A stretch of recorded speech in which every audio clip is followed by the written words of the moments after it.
मैं डॉक्टर पुष्पा द्विवेदी, अध्यक्ष हिंदी विभाग, हर प्रसाद दास जैन महाविद्यालय आरा, स्नातकोत्तर हिंदी सेमेस्टर द्वितीय, पंचम प्रश्न पत्र हिंदी साहित्य का इतिहास। आज हमारे व्याख्यान का विषय है हिंदी में प्रवासी साहित्य। बच्चों, सर्वप्रथम मैं आपको बताऊंगी कि प्रवासी शब्द का क्या अर्थ होता है। प्रवासी शब्द का अर्थ है परदेश में रहने वाला, अर्थात जो अपने देश को छोड़कर किसी दूसरे देश में बस गया। इस प्रकार प्रवासी लेखन का अर्थ है परदेश में रहकर अपने देश, अपनी संस्कृति, अपनी परंपरा का सरस और मनोरम लेखन अपनी भाषा में करना। प्रवासी लेखन वर्तमान समय में हिंदी साहित्य की एक महत्वपूर्ण धारा के रूप में स्वीकृत हो रहा है। परंतु इस साहित्य लेखन की मूल जड़ें कहाँ से आईं? गुलाम भारत से विदेशों को भेजे गए गिरमिटिया मजदूरों के प्रवास से जुड़ी हैं। विदेशी सत्ता के अत्याचारों से त्रस्त मजबूर गरीब भारतीय मजदूर पानी के जहाज़ों पर झूमते हुए विदेश चले गए और अपने साथ ले गए अपने देश की संस्कृति, परंपरा, रीति रिवाज, गंगा जल, रामचरितमानस और अपनी भाषा। भारत में 9 जनवरी सन 2003 से प्रवासी दिवस मनाने की परंपरा प्रारंभ हुई। तिथि 9 जनवरी का चयन क्यों किया गया?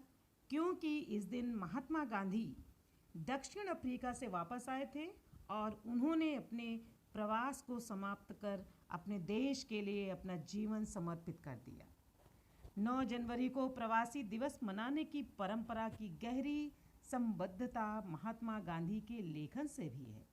महात्मा गांधी ने दक्षिण अफ्रीका में अंग्रेजी, हिंदी, तमिल भाषाओं में इंडियन ओपिनियन नामक साप्ताहिक पत्र निकाला और दक्षिण अफ्रीका में रंग भेद और शोषण के खिलाफ अपनी आवाज़ बुलंद की। हिंदी स्वराज की रचना भी उन्होंने प्रवास के दौरान पानी के जहाज पर की थी। स्वतंत्रता के पश्चात हिंदी के राष्ट्रभाषा और राजभाषा के पद पर आसीन हो जाने से विश्व में हिंदी के प्रचार प्रसार की अनंत संभावनाएं बढ़ी। इसीलिए आज विश्व के लगभग 150 से अधिक विश्वविद्यालयों में हिंदी का अध्ययन अध्यापन हो रहा है। आज का भारतीय विदेश में केवल मजदूरी करने के लिए नहीं जा रहा, बल्कि कंप्यूटर इंजीनियरिंग के क्षेत्र में भारतीयों ने सभी राष्ट्रों को पछाड़ते हुए विदेशों में अपनी मांग को बनाए रखा है। आज पढ़ाई के दौरान ही युवा पीढ़ी को आकर्षक पैकेजों के साथ विदेशी कंपनियां साइन कर रही हैं। इनमें से कुछ स्थायी तौर पर विदेशों में बस गए हैं और कुछ का आना जाना लगा रहता है। इस प्रकार हम कह सकते हैं कि गिरमिटिया मजदूरों से आरंभ हुई प्रवासी भारतीयों की यात्रा आज अपने स्वर्णिम विकास एवं उत्थान काल में है। लेकिन कहते हैं ना कि जैसे जड़ से अलग हुआ पौधा दूसरी जगह रोपित नहीं होता, पल्लवित पुष्पित नहीं होता, उसी प्रकार विदेशों में बसे भारतीयों ने अपनी एक अथक मेहनत और दृढ़ संकल्प से जिस क्षेत्र में भी गए नाम तो बनाया, लेकिन वर्चस्व भी स्थापित किया।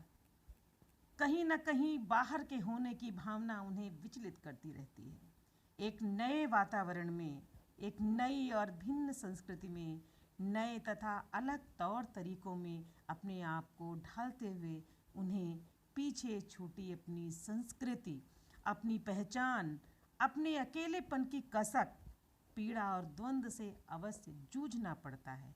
कहते हैं कि व्यक्ति कितना भी आगे बढ़ जाए, लेकिन जब वो अपने अतीत में जाता है तो वो उसको कष्ट प्रदान करता है। वैसे ही जैसे प्रवासी भारतीय थे, उनके पास भौतिक साधन हो गए, उसकी में आराम से रहने लगे, लेकिन उनको अपने देश की कसक अक्सर टीसती रहती है। जिस मिट्टी की सोंधी गंध में कोई पला बड़ा होता है, वह संस्कार, वो महक उम्र भर स्मृतियों में बसी रहती है और उससे दूर हो जाने पर तड़पना स्वाभाविक भी है। फिर भारतीय संस्कृति और जीवन मूल्यों में पारस्परिक सौहार्द, सहिष्णुता, त्याग, समर्पण, संयम, अतिथि देवो भव, परोपकार इत्यादि से सराबोर जब विदेशी संस्कृति और जीवन मूल्यों में स्वयं को असहज और अपने को उसके साथ तादाद में अपना स्थापित नहीं कर पाता है, तो क्या होता है? वही उसका उद्गार कविता, कभी कहानी, कभी उपन्यास, कभी संस्मरण, तो कभी रिपोर्टाज के रूप में बह निकलते हैं।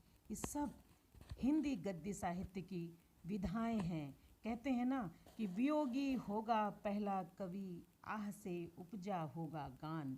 जब तक व्यक्ति विषमताओं में नहीं जीता है, उसकी लेखनी में वो ताकत नहीं आती है। वैसा ही इन प्रवासी साहित्यकारों के साथ भी हुआ कि जब उनका विदेशी संस्कृति से मेल नहीं खाता था, तो उनके अंदर के विचार उद्वेलित होते थे, उमड़ते थे, घुमड़ते थे और इन साहित्य विधाओं के रूप में एक नया रूप निकलता था।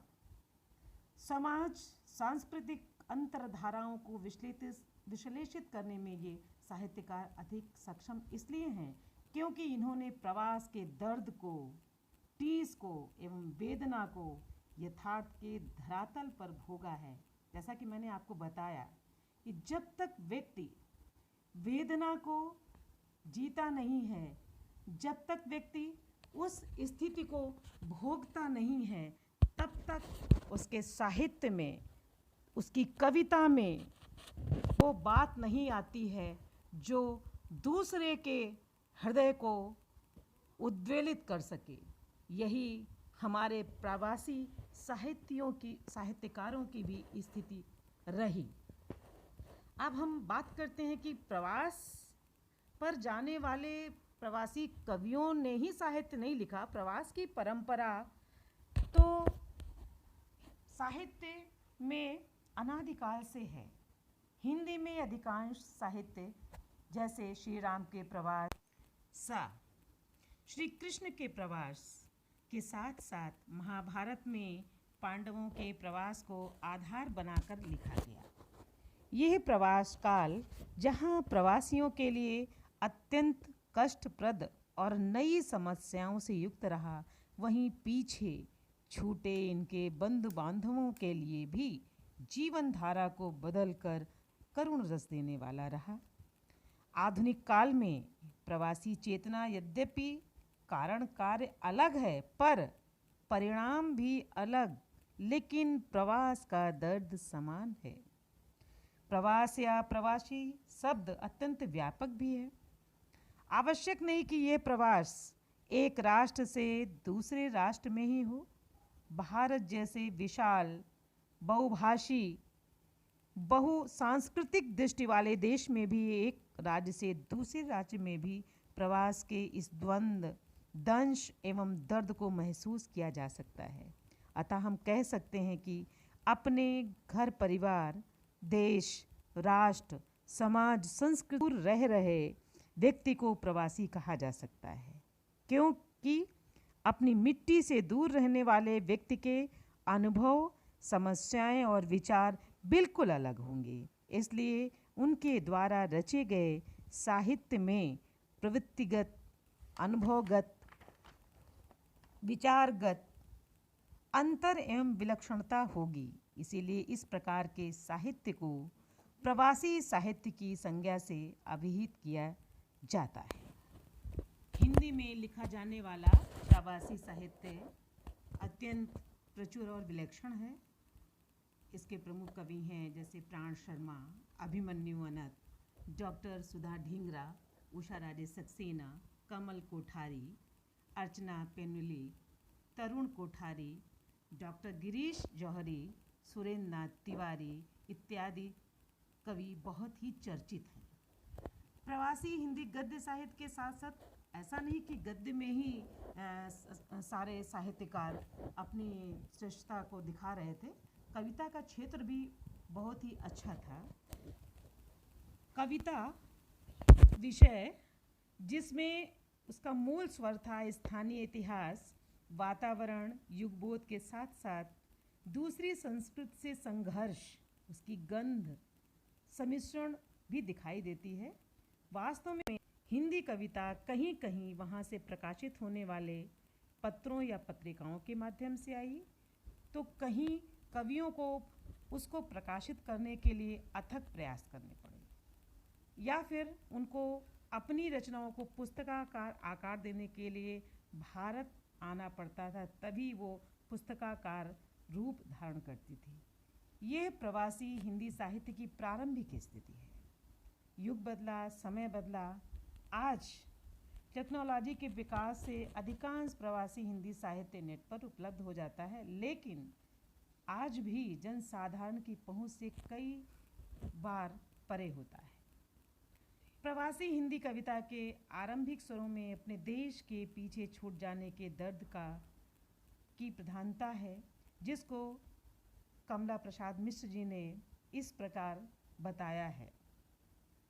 गिरमिट वालों के साथ था मौसम, रंग जमा लिया तो मन आया, खून बहाए तो फागुन आया, जो आंसू बहाए तो सावन आया।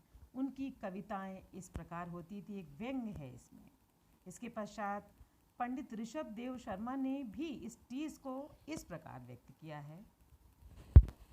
तुम सभी लिए एक आशा लिए जल रहे हैं, एक नया बसेरा के लिए, एक नया सबेरा के लिए। पंडित लक्ष्मी नारायण चतुर्वेदी रसपुंज अत्यंत प्रतिभा संपन्न कवि थे, जिन्होंने मॉरिशस का आदि कवि भी कहा जाता है। उन भारतीय मजदूरों के कष्टों के कुशल चितेरे कवि भी माना गया है। 1935 में मॉरिशस में भारतीयों के 100 वर्ष पूरे होने पर प्रवासी शताब्दी मनाई गई, जिसमें एक संकलन निकाला गया और उस संकलन का विषय था भारतीयों के संघर्ष की गाथा, जो इस प्रकार है।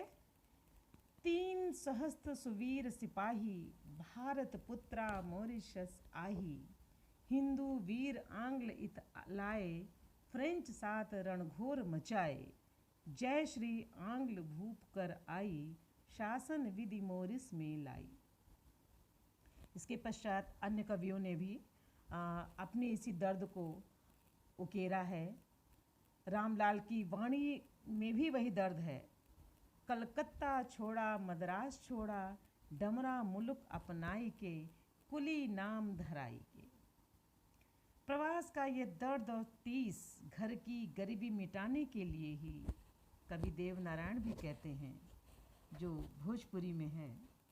तू आपन के न भइल, मैया लीन्हे लड़कपन के, दीवा तो बार लेस, कहाँ से लावे घुघरी बड़ा और फुलौरी, रोटी के अकाल भी पड़ल है, ले माँ जगा ले, 2 अन्नी 4 अन्नी जौन भी है, कोई न जानत कहाँ से आया जाई, पैसवे तो हाँ कारण है, कमाई वाल तो जिंदे गैल धुनाए। इसमें एक पीड़ा है। एक बेटा अपनी माँ से कह रहा है कि ये सब कहाँ से लाऊं, क्यों? क्योंकि खाने के भी लाले पड़े हैं। अपने देश, अपने घर और अपनों के बीच लौटने की जैसे उड़ी जहाज को पंछी फिर जहाज पर आवे। इसी को कल्पना सिंह की इन पंक्तियों में देखा जा सकता है। उनके हृदय में अपने गाँव की याद सताती है और इसमें वर्णित भी है कि क्षितिज के पार जाते पक्षियों के साथ भेजना चाहती हूँ संदेश, उन खेत खलिहानों को जहाँ बसती है मेरी आत्मा, और यादों के उन बियावानों को जहाँ अब भी भटकता है मेरा बंजारा मन। मैं लौट जाना चाहती हूँ फिर अपनी उन फकीराना अलमस्तियों में। उनको वैभव नहीं चाहिए, उनको अपने गांव की सोंधी मिट्टी की महक चाहिए। और फिर क्या, बन पक्षी सा उड़ जाऊं मैं बात तुम्हारी मन में रखकर, पता नहीं था इस विदेश में पक्षी के कट जाते हैं पैर। उनको आने से पहले ये भान नहीं था, ये आभास नहीं था कि मैं एक बार जाने के बाद अपने देश को आने के लिए तरस जाऊंगा। अंत में हम ये देखते हैं कि अपनी मिट्टी से दूर प्रवासी भारतीयों की तड़प का अंकन ही प्रवासी हिंदी कविता की विशिष्ट प्रवृत्ति है। इसके बाद दूसरी विशेषता को हम देखते हैं कि भारतीय संस्कृति एवं भारतीय जीवन मूल्यों के साथ साथ हिंदी भाषा का उसमें गौरवगान भी हुआ है। यह गौरवगान ही विदेश में उनकी अपनी पहचान का द्योतक है। इस सांस्कृतिक पहचान को कवियों ने वेदों, पुराणों, उपनिषदों की कथाओं के माध्यम से भी पुनर्जीवित रखा। सूरीनाम के कवि मुंशी रहमान खां विदेशों में भी भारतीय संस्कृति के परचम को लहराए रखने का चित्रण इस प्रकार करते हैं। भारतवासी यहाँ पर आए, धर्म कर्म निज साथ ही लाए, 5 वर्ष कंतराक आई। भारतीय त्योहारों को भी व्यक्ति पर दिल की गहराइयों से महसूस किया जाता है। ऐसा नहीं है कि वो अपने त्योहारों को नहीं याद करते हैं। उनके यहाँ त्योहार के लिए कोई छुट्टी नहीं होता, अवकाश नहीं होता, तो वो क्या करते हैं, शनिवार और रविवार को पार्कों में बैठकर अपने त्योहारों को मनाते हैं। लेकिन उन त्योहारों को भूलते नहीं हैं, उनकी गरिमा को अक्षुण्ण रखते हैं। होली, दीपावली और दशहरा की धूम में भी विदेशी पुत्र के न आने की माँ की कसक को हजारों मील दूर बैठा बेटा इस प्रकार बयान करता है, जिसको डॉक्टर गिरीश चौहरी के शब्दों में हम इस प्रकार कह सकते हैं।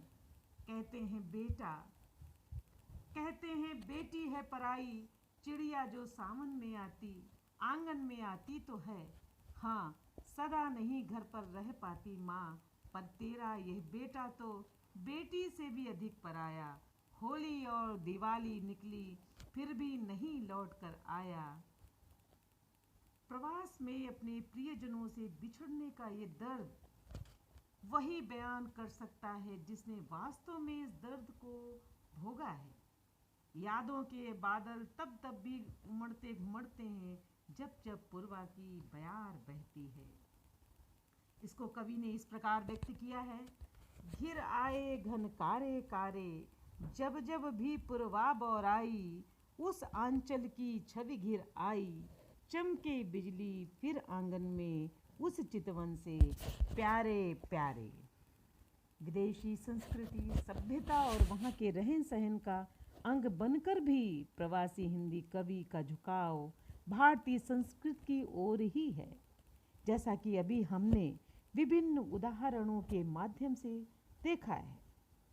प्रवासी हिंदी साहित्य विशेषकर कविता में भारतीयता, भारतीय संस्कृति, भारतीय जीवन मूल्यों, अपनी भाषा के विषय में विपुल मात्रा में लिखा गया है। त्रिदात के कवि रामलाल के उद्गार हैं कि धर्म न छोड़ा, भाषा न छोड़ी, संस्कृति रखी बचाए की। प्रवास में होने के बावजूद भी इन कवियों को इस भाषा का गर्व है कि उन्होंने कहा नहीं, मैं प्रवास में हूँ, मैं विदेश में हूँ, लेकिन मैंने अपनी भाषा और संस्कृति को काव्य के माध्यम से बचा के रखा है, उसको संजो के रखा है। भारतीय संस्कृति मूल्यों के प्रति आस्था और स्मृतियों में उनका बसे होना इस बात का परिचायक है कि प्रवासी हिंदी कवि पूरी तरह से अपनी जड़ों से आज भी जुड़े हुए हैं, विदेश में हैं, लेकिन विदेशी पृष्ठभूमि में भी रहते हुए भी वो प्रतिक्षण रामायण, महाभारत, वेदों और पुराणों के माध्यम से नवीन उद्भावनाओं का संचार करते हैं। प्रवासी हिंदी कवियों की काव्य साधना अत्यंत विशद, गहन और गंभीर है। प्रवास के दंश को झेलते हुए इन्होंने दोहरे दायित्व को निभाया है। एक तरफ भारतीय संस्कृति, सभ्यता, भारतीय जीवन मूल्यों और हिंदी भाषा को माध्यम बनाकर प्रचुर साहित्य सृजन किया, तो वहीं दूसरी तरफ विजातीय संस्कृति से टकराकर अपनी जड़ों से कटकर भी ये कवि मरुस्थल में लहलाते फूलों की खुशबू की तरह अपनी अस्मिता की पहचान बनाए हुए हैं। मॉरिशस के कवि मधुकर की पंक्तियाँ मानव सेवा कर रहे इन प्रवासी कवियों पर बिल्कुल खरी उतरती हैं। मैं जलता हूँ मिटने के लिए, जैसे तेल जले दीपक में स्वयं नाश होने के लिए। छुपे हैं मुस्कान में दुख भरे बादल, बरस पड़ेंगे आंसू बनकर, फैलेगी काजल, मैं हंसता हूँ रोने के लिए। इस प्रकार हिंदी कविता भाव, विचार और अभिव्यक्ति की दृष्टि से समृद्धतम आधार लिए हुए है। विषय वैविध्य की दृष्टि से उसका फलक व्यापक है और अभिव्यंजना कौशल में उसकी प्रस्तुति बेजोड़ है। प्रवासी हिंदी कविता के कवि दोहरी भूमिका निभाते हुए हिंदी साहित्य में अभूतपूर्व समृद्धि कर रहे हैं। डॉक्टर कमल किशोर गोयनका प्रवासी और अप्रवासी के संदर्भ में लिखते हैं। हिंदी में अब प्रवासी साहित्य एक स्वीकृत तथा लोकप्रिय अवधारणा है और भारतीयतर हिंदी साहित्य की पहचान अब दो रूपों में होती है: प्रवासी भारतीयों का साहित्य और भारतवंशियों का साहित्य। भारतवंशियों के हिंदी साहित्य में मॉरिशस, फिजी, सूरीनाम, त्रिनिडाद आदि देशों का साहित्य आता है, जिनका जन्म इन देशों में हुआ है, और ये लेखक भारत भूमि और उसकी संस्कृति, धर्म, परंपराओं आदि से स्वयं को जोड़े हुए हैं। और प्रवासी साहित्य में America, England, Australia, Netherland, Norway, Denmark आदि देशों में भारतीय प्रवासियों की पहली पीढ़ी का साहित्य आता है, जो बेहतर जीवन एवं शिक्षा के लिए इन देशों में गए और अपने हिंदी प्रेम के कारण उसे अपनी अभिव्यक्ति की भाषा बनाया। इस प्रकार ये दोनों भिन्न धाराएं होने पर भी प्रवासी भारतीयों तथा उनके वंशजों का हिंदी साहित्य प्रवासी भारतीय संवेदना एवं चेतना का व्यापक परिदृश्य प्रस्तुत करता है, जिसे भारत और भारतीयता के विस्तार के रूप में देखा जाना चाहिए। वर्तमान प्रवासी लेखन के उद्भव के संदर्भ में कमल किशोर गोयनका का मत है, इसका आरंभ प्रेमचंद की यही मेरी मातृभूमि है, जो 1908 तथा शूद्रा 1926 कहानियों से होता है। इन कहानियों में अमेरिका से लौटे भारतीय प्रवासी तथा मॉरिशस ले जाए गए भारतीय गिरमिटिया मजदूरों की कहानियां हैं। फिजी के संबंध में प्रवासी तोताराम और पंडित बनारसी दास चतुर्वेदी की पुस्तकें, जो मर्यादा पत्रिका 1929 में प्रकाशित हुई और चांद जनवरी 1926 में प्रकाशित प्रवासी अंक भारतीय प्रवासी समाज की साहित्य में अवधारणा हुई। विभिन्न देशों से प्रकाशित पत्रिकाएं प्रवासी संसार, अभिव्यक्ति, अनुभूति और अंतर्राष्ट्रीय हिंदी समिति की त्रैमासिक पत्रिका विश्व ने प्रवासी साहित्य के प्रचार प्रसार में महत्वपूर्ण भूमिका निभाई है।